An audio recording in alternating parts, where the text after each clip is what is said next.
جب کہا جا رہا تھا کہ ایران مہینوں دور ہے 1995 میں، 30 سال پہلے ایران مہینوں دور ہے کہ وہ جوہری ہتھیار بنا لے گا.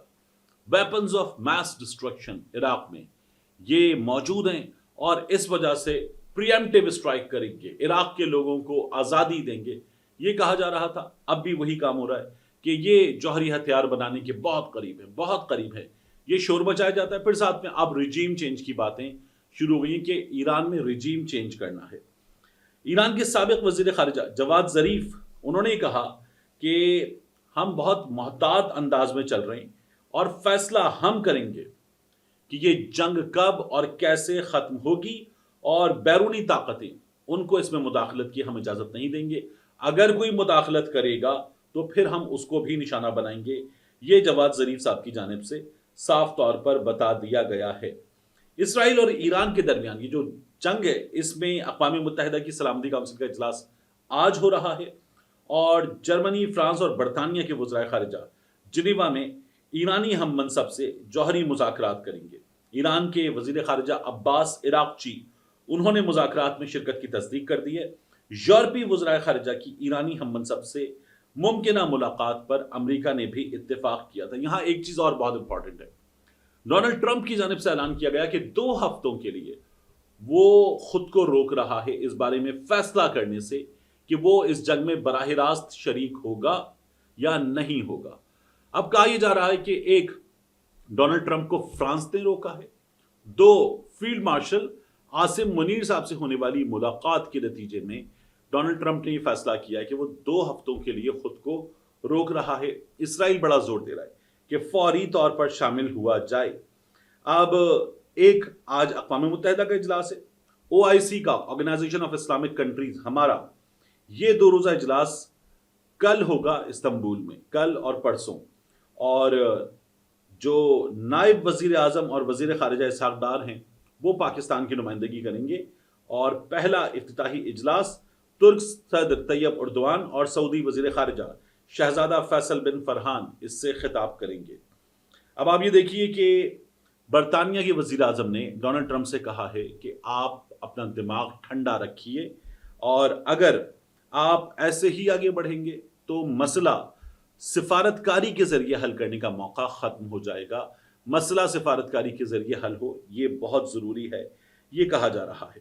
اب ایران نے پاسداران انقلاب کے نئے چیف کا اعلان کر دیا ہے.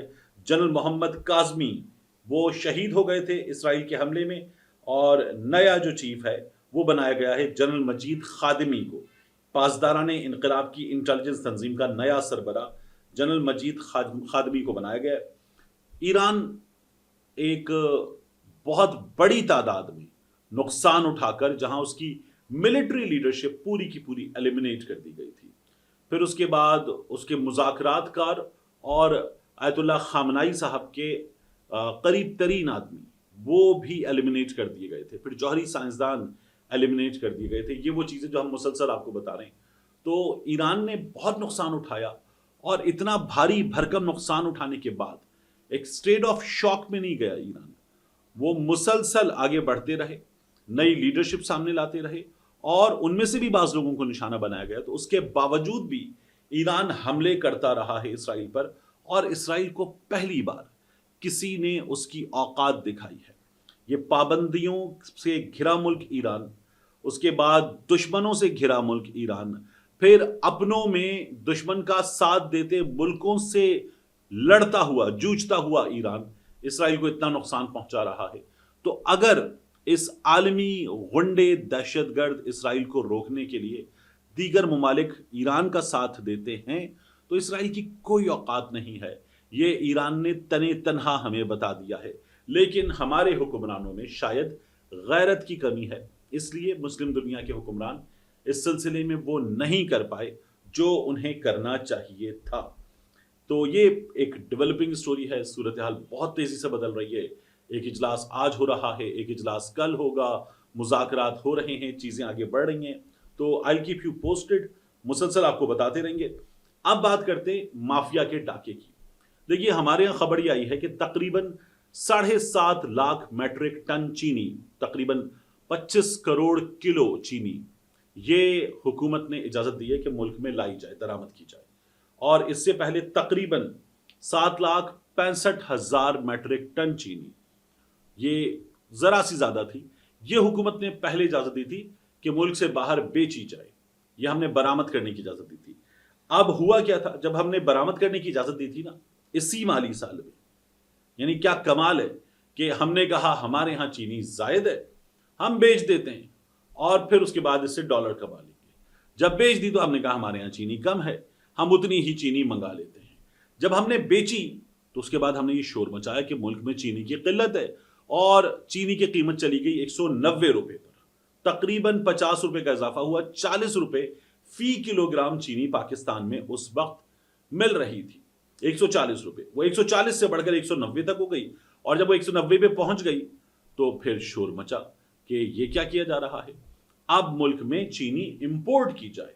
تو اب ملک میں چینی امپورٹ ہو رہی ہے، جو چینی مافیا ہے اس نے چینی کی قیمت بڑھا کر کمایا، کسانوں سے کمایا، پھر جب آپ نے چینی ایکسپورٹ کی تھی تو ڈالر میں کمایا، پھر جب آپ چینی امپورٹ کر رہے ہیں تو حکومتیں دیتی ہیں رعایت، یہ زرداریوں کی، شریفوں کی، پھر اس کے بعد ترینوں کی اور دیگر طاقتوروں کی شوگر ملیں ہیں، چینی کا کاروبار ان کا یہ حکومتیں گراتے ہیں، یہ حکومتیں بناتے ہیں، تو یہ لوگ جو ہے یہ فائدہ اٹھاتے ہیں، اور دہاڑی بھی اربوں کی لگتی ہے، ایک سال میں ایک سے زیادہ بار اربوں روپے کی دہاڑی۔ تو یہ کام انہوں نے پہلے بھی کر کے دکھایا تھا، اب بھی یہ کام یہ لوگ ہمیں کر کے دکھا رہے ہیں۔ تقریباً 47 ارب روپے مالیت کی جو چینی ہے وہ پاکستان آ رہی ہے، اس پر پھر اربوں روپے کی دہاڑی لگے گی۔ تو یہ مافیا کے لیے بڑا آسان ہے، اور یہ ہماری حکومتیں اجازت دیتی ہیں، خود اجازت دیتی ہیں یہ تمام کارنامے انجام دینے کی، اور اس کے نتیجے میں شوگر مل مافیا کو، اپنوں کو، اور کئی دفعہ تو اپنی ہی جیب میں پیسہ جاتا ہے، بڑا ٹھیک ٹھاک فائدہ ہوتا ہے۔ تو ڈار صاحب نے اس سلسلے میں فیسیلیٹیٹ کیا ہے، یہ کام ہو گیا ہے۔ آخری چیز جو مجھے اس ویڈیو میں آپ کے سامنے رکھنی ہے، مسرت ہلالی صاحبہ۔ مسرت ہلالی صاحبہ سپریم کورٹ میں جو مخصوص نشستوں کا کیس چلا، اس میں ایک بار پھر کل کہہ رہی تھی کہ آپ کے ان سوشل میڈیا پر فیک آئی ڈیز کے ذریعے جواب دیا جاتا ہے۔ جب ہلالی صاحبہ نے کہا تھا نا ووٹ فنڈامنٹل رائٹ نہیں ہے، تب تو مسرت ہلالی صاحبہ نے کہا کہ آپ کے ان سوشل میڈیا پر فیک آئی ڈیز کے ذریعے جواب دیا جاتا ہے۔ آج سلمان اکرم راجہ صاحب سے پھر وہ کہنے لگی کہ کیا پیدا ہوتے ہی ووٹ کا حق مل جاتا ہے؟ کیا آپ ماں کے پیٹ سے نکل کر ووٹ ڈالنے بیٹھ جاتے ہیں؟ تو اس بنیاد پر ان کا یہ کہنا تھا کہ ووٹ فنڈامنٹل رائٹ نہیں ہے۔ تو مسرت ہلالی صاحبہ، عبادت، مذہب کی آزادی فنڈامنٹل رائٹ ہے، اسمبلی کی آزادی فنڈامنٹل رائٹ ہے، اظہار رائے کی آزادی فنڈامنٹل رائٹ ہے۔ ایک تو بنیادی بات یہ کہ جو ووٹ ہے نا وہ حق رائے دہی ہے، تو اظہار رائے کی آزادی ہے، تو یہ فنڈامنٹل رائٹ ہے۔